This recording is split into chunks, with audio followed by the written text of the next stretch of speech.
It's finally happening. This quite literally changes everything. RFK Jr., Secretary of Health and Human Services, amongst a myriad of other things he is doing to make America healthy again, has just dropped a stunning new announcement on vaccines, and nobody's talking about it. You're only going to find it here. RFK Jr. just took aim at a system that has failed families for nearly 40 years. The Vaccine Injury Compensation Program, otherwise known as VICP. This was a program that was created under the 1986 National Childhood Vaccine Injury Act, which shielded vaccine manufacturers from lawsuits over injury claims. My kids, I don't know about you, let me know in the comments, but I have two kids. They're a lot older now, but they got every single vaccine that was mandated. They got every vaccine they were supposed to get. You know, it was like 20 or 30 before the age of 1, something insane like that.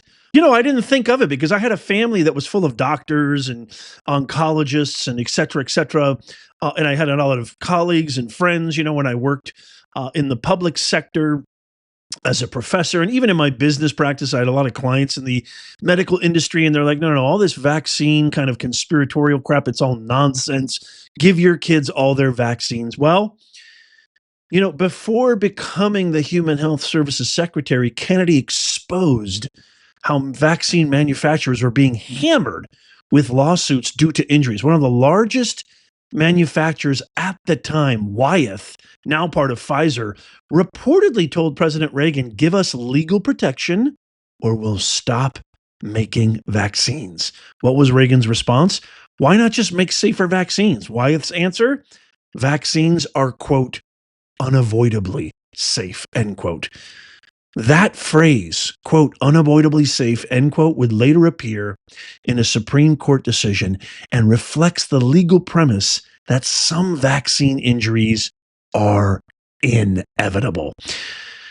So Kennedy previously stated this, quote, and so anybody who tells you that vaccines are safe and effective, the industry itself got immunity from liability by convincing the president and Congress that vaccines are unavoidably safe. Senator Edward Kennedy, who is one of Robert F. Kennedy Jr.'s late uncles, a key sponsor of the law, wrote at that time, quote, when children are the victims of an appropriate and rational national policy, a compassionate government will assist them in their hour of need. Well, guess what, ladies and gentlemen? That compassionate government never showed up. Over 39 years, the VICP has awarded just $5.4 billion to 12,000 victims. That comes out to about 1.2 awards per million doses administered. Let me repeat that.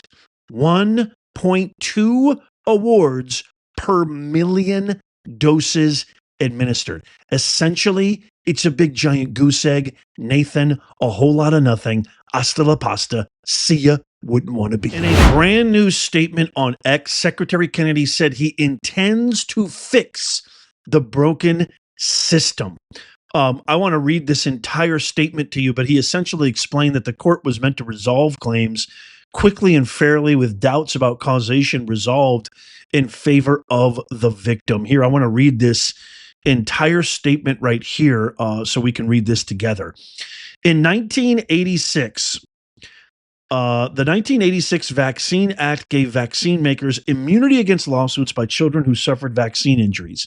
The statute and numerous subsequent court decisions recognize that vaccines, like all medicines, are, in the words of the American Academy of Pediatrics case, unavoidably safe, and that a percentage of vaccinated children will suffer injuries or death. Congress, therefore, simultaneously created the Vaccine Injury Compensation Program, which obliged HHS to compensate injured children. In the words of then Labor and Public Welfare Committee Chairman Senator Edward Kennedy, when children are the victims of inappropriate and rational national policy, a compassionate government will assist them in their hour of need. Under the VICP, vaccine vaccine victims can petition for compensation to the so-called vaccine court, which pays out awards from a trust fund endowed by a 75-cent surcharge on every vaccine. Congress intended that injured children be compensated quickly and fairly for injuries either presumed or proven to be causally connected to vaccines, with doubts about causation resolved in favor of the victim. To date, the vaccine court has paid out $5.4 billion to 12,000 petitioners, but the VICP no longer functions to achieve its congressional intent. Instead, the VICP has devolved into morass of inefficiency, favoritism, and outright corruption as government lawyers and the special masters who serve as vaccine court judges prioritize the solvency of the HHS trust fund over their duty to compensate victims. The structure itself hobbles claimants. The defendant is HHS, not the vaccine makers, and claimants are therefore facing the monumental power and bottomless pockets of the U.S. government represented by the Department of Justice. Furthermore, most of the special masters came from government, legal, or political posts and typically display an extreme bias that favors the government side. There is no discovery, and the rules of evidence do not apply. The government lawyers do not allow children's attorneys access to the Vaccine Safety Data Link, a taxpayer-funded CDC surveillance system that houses the best data on vaccine injuries. Attorney compensation is in the hands of notoriously biased special masters and often hostile government attorneys who can leverage this power to turn petitioner attorneys against their clients' interests.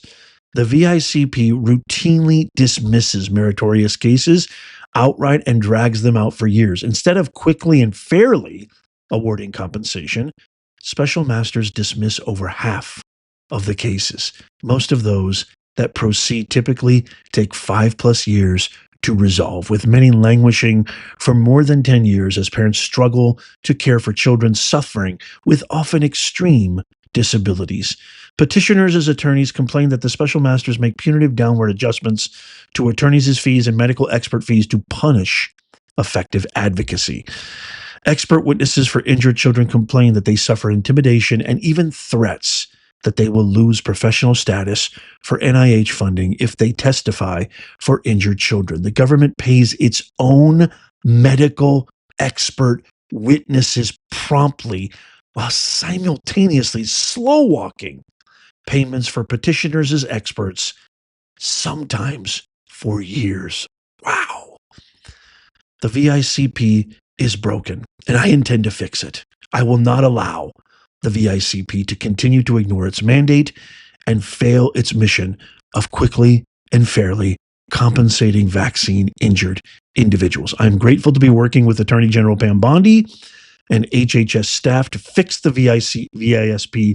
Together, we will steer the vaccine court back to its original congressional intent. You know, I've always had a weird feeling when I was giving my kids all those vaccines, and I'm not saying that they're not effective. I'm not against medical science, but I think it's important to be fair when it comes to asking questions, being inquisitive, being concerned as a parent, and not having the government. So essentially what RFK Jr. is saying is not only did Big Pharma profit off of all of these vaccines, but they ensured it through the government that they will never, ever, ever face any liability. So it's just endless profiting.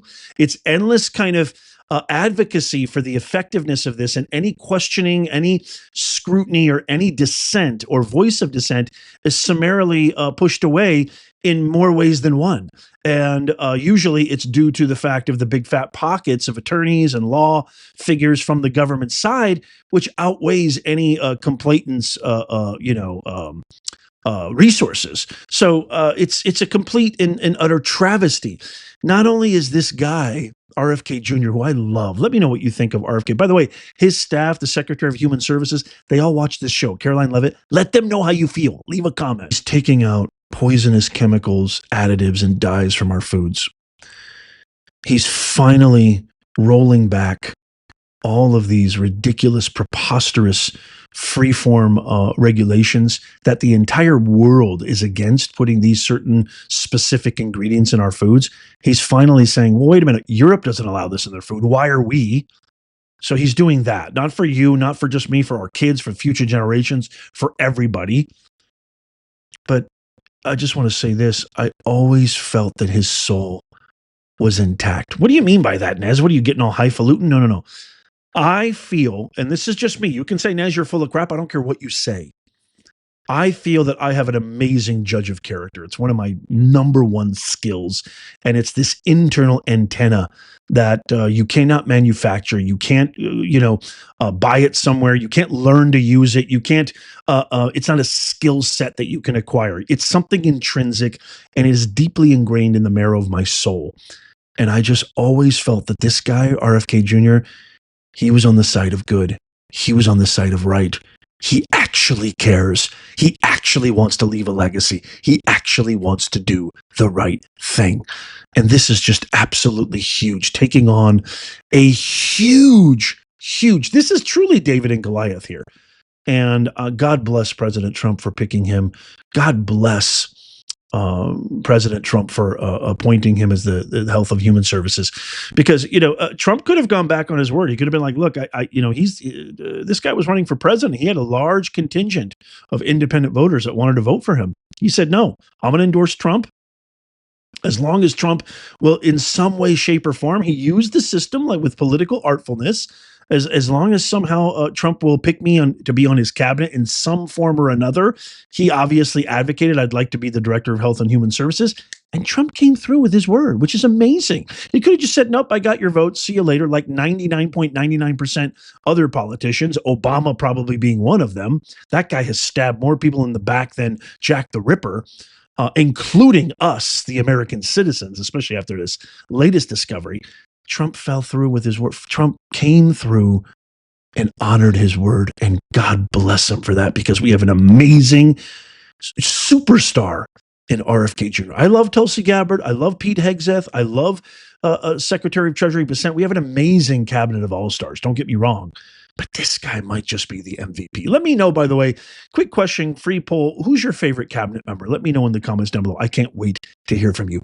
What you need to do right now, leave a comment. I need you to tap that thumbs up. It doesn't cost you a thing, but it helps us out immeasurably. You can even do it on your TV with your remote. This is what helps us get these videos, make common sense go viral.